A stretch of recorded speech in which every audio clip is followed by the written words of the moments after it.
প্রিয় বন্ধুরা দেখুন, এই আমাদের সাভারে বংশী নদীর নতুন ব্রিজে যানজটের কি একই হাল। বন্ধুরা কি বলবো, দেখুন এখানে কোনো ব্যবস্থাপনা নেই, ভালো মতো কোনো সুশৃঙ্খলা নেই, যে যার মতো ইচ্ছা মতো চলাচল করছে। এখান থেকে যদি দেখাই, ওই দূরে ওটা হলো ধামরাই থানা পড়েছে, আর এটা পার হয়ে আসছে সাভার থানার দিকে।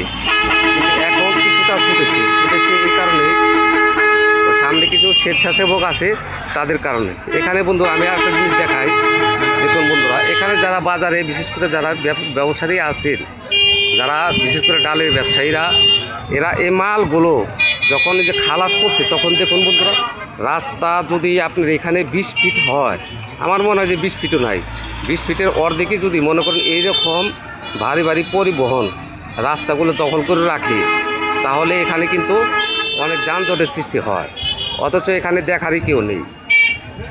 তাই আমি বিশেষ করে সাভারের জেলা প্রশাসক এবং সাভারের ডিসি মহোদয়ের বরাবর এবং থানা নির্বাহী বরাবর আমি এই জায়গায় বিশেষ অনুরোধ করছি, এখানে আপনারা সুশৃঙ্খলাপনার জন্য, ব্যবস্থাপনার জন্য দ্রুত পদক্ষেপ নেন, না হলে ওই যে দেখুন বন্ধুরা, হ্যাঁ আরেকটা জিনিস দেখাই, এখানে দেখুন বন্ধুরা, ওই যে ট্রাকের পিছনে দেখা যাচ্ছে, ওখানে কিন্তু বন্ধু একটা অ্যাম্বুলেন্স আছে।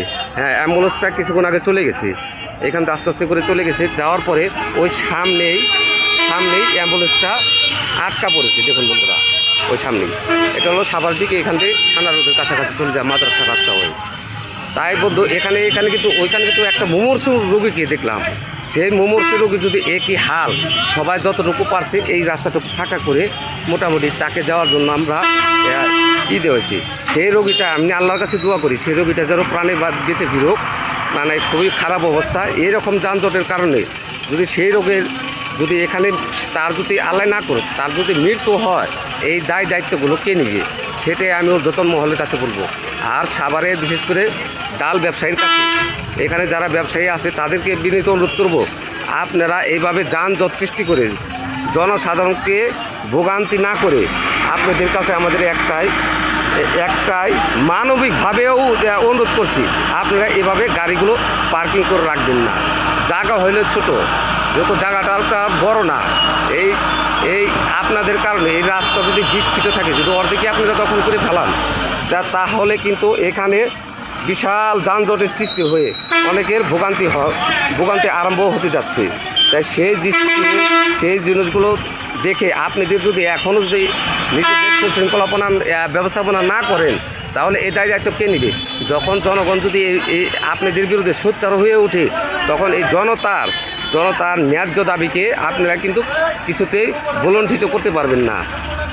তো যাই হোক বন্ধুরা, এই বাস্তব চিত্রগুলো আপনাকে দেখালাম।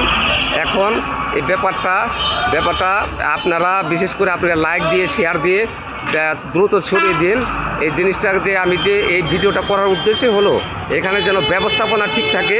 আর বিশেষ করে রাত্রে যারা মাল খালাস করে, যারা ডাল ব্যবসার মাল খালাস করে, তারা যেন রাতের বেলা, রাত 9টার পরে এখানে বড় বড় ট্রাক ঢুকে মাল খালাস করে, না হলে এখানকার জনজীবন কিন্তু দিন দিন আস্তে আস্তে করে বিশৃঙ্খলা হয়ে যাচ্ছে। তা বন্ধুরা, তাই ভালো থাকুন, সুস্থ থাকুন। সবাইকে প্রীতি ও শুভেচ্ছা দিন। আসসালামু আলাইকুম।